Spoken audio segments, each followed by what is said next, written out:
Pastor Adeboye shared a testimony, and one of these kit makers. See, don't follow everything on social media. It will put you in spiritual trouble. Picked a piece of the message where he said, many years ago in the early 80s, he was traveling somewhere. There's this narrow bridge where only one car can pass. And he was already engaged to pass his driver and him. And then suddenly a truck shows up from nowhere, heading at top speed as if it had lost brake. Normally, when you see the other car, you park and wait for the other car to pass. I know those kind of bridges. He said they had no time to think. It's either head into the water and get drowned or have a head-on collision and die. And both of them shouted, Jesus. And they passed, and the truck passed. And he doesn't know how they passed. So a skid maker caught that and put it as the abyss point. How can you say bridge expanded for you to pass? You see, when ignorant people talk, because you don't know the God of miracles, you don't know. Yeah, some people make a mockery of miracles. One of the most miraculous things I ever experienced, I still can't wrap my mind around it. 2013, these flood situations. My house was in a floodplain. I didn't know it. So here was we were living in the city of Makurdi. My wife traveled to Abuja for a meeting. I traveled to Lokoja for a meeting, so we're not in the house. Only the children were in the house. Sunday morning, I woke up preparing to go for the service where I was preaching, and the call is that my house has been flooded. And I came to the house, it was still flooded all the way to the gate. So I stepped into the water to wade to the house because a lot of the furniture had been moved out, but some things couldn't be moved. They were already fully soaked and spoiled. I had already waded up to knee level when my PA then screamed and said, "Daddy, get out of the water, there's light." Now, 2 weeks previously, a woman was electrocuted somewhere near Benue State University because the place was flooded, and she stepped into living water. She died. So that memory was still in the city. When he screamed that, my mind hit it immediately. I ran out of the water. He said, there's light, there's light. So he climbed the wall and walked on the wall and took a dry stick and put off the electricity line. Then we waded into the water, came into the rooms. Water was still above the socket level. Then my mind kicked in and said, was this water as high as this in the morning when you people came? He said, it was higher than this. The water is going down. And I thought, all the sockets were still underwater. Was there light? And then it hit him himself. He said, Daddy, there was light. Oh. See, listen to me. All my children stepped into living water. Nothing happened. Let me just say this, okay? I am not against any man of God. I am not against them doing the right things or preaching the right things or teaching the right doctrine to their members. I am not against all that. But when I hear men of God talk about things that defile all rationale or reasonable facts, then I am being forced to share my own thoughts. A man of God will claim that he stepped into a water that had electricity in it, and miraculously he was not electrocuted, and he expects all of us to believe that. He expects all of us to believe that. Now, I have mentioned this before. Men of God really do not need to go this far. They really do not have to go this far with their testimonies and prophecies. They really do not have to go this far. No, they really do not have to go this far. There are many things the man of God should have said about the incident. There are many things he should have said was miracle or was a blessing, however he wanna call it. For example, the fact that the children all survived was a miracle, because the area being flooded would have taken away the lives of his children. That is a blessing, or that is a miracle, that all his kids survive. The fact that the neighbors came out to help him take out his belongings from the house is also a miracle, because nobody owes you anything, and it's not a right for them to come to help you. So it takes people with good heart to see you having a problem, and then they come to your aid. That might be a miracle. But for the man of God to claim that the people went into the water when the power was on, and when he also went there when the power was on and nothing happened to him, is too much stretch of the story. He has stretched the story a little bit too far. He has done that.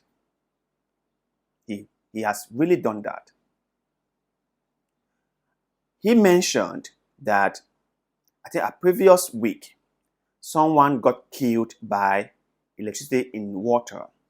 Someone stepped into water when the water was live, as he put it, and the person got killed by it. But in his own case, because he is a servant of the Lord, so the Lord protected him from that. How is the man of God really sure that there was power at the time he stepped into the water? How was he really sure? Was there anyone to taste the water to be sure that there was power in it? That the water had electricity? Now, you might ask me also that, how are you sure that the man of God has stretched the story a little bit? Are you sure?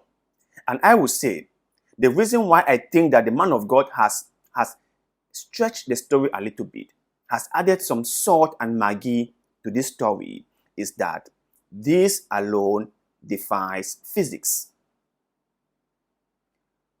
His narrative of the story defies science. It doesn't matter if you're a man of God or not. Whenever you step into a body of water with electricity in it, without any protective gear, you will be electrocuted. That's just it. That's just common science. And hadn't been that there was any electricity in that water, he would have been killed. That's just it. So all these stories he is saying, in my own opinion, there was no point of him to have gone that far. I don't know why he thought he had to prove a point. I don't know why today's church is all about making huge claims.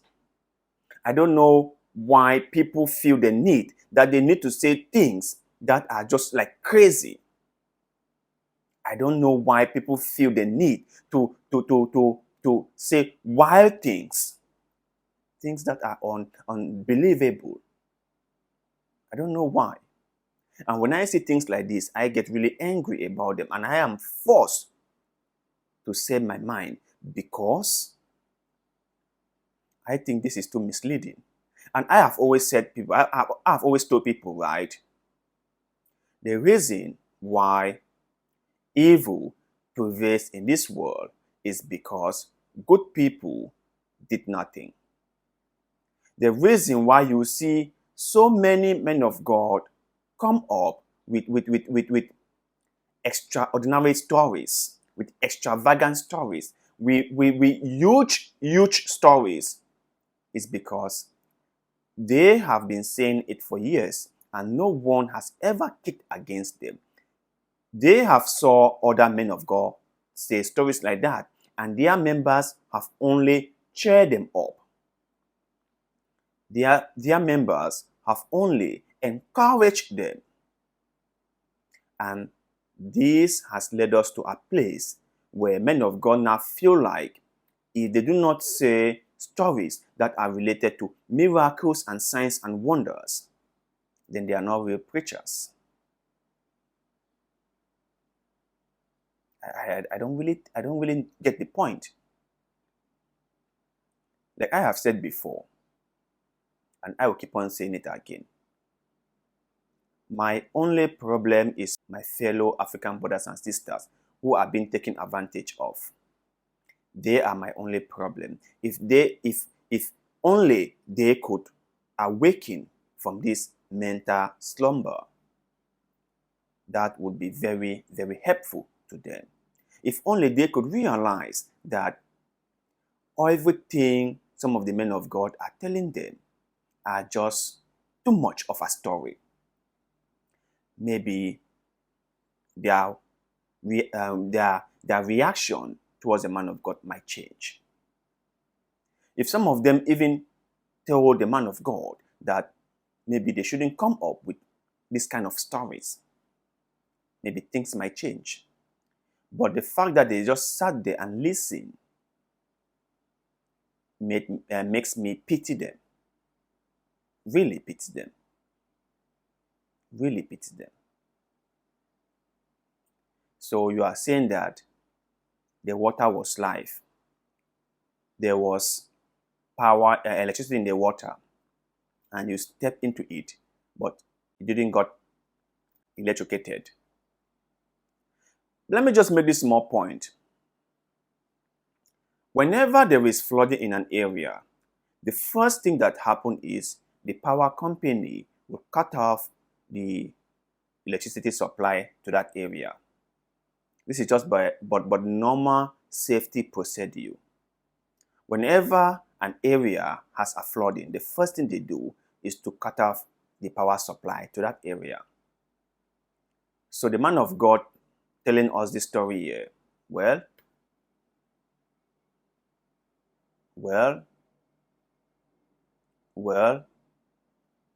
to you guys out there, after hearing what the man have said, what is your take?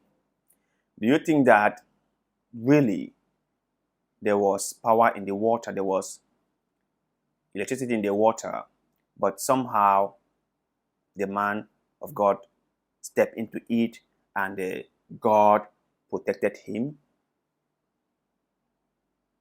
Or maybe there wasn't any power supply in the water. Maybe. So let's hear in the comment section below, because like always, we love hearing what you have to say. Please do us a favor, like this video, share it, subscribe to this channel because that helps us a lot, and we shall ever be grateful to you.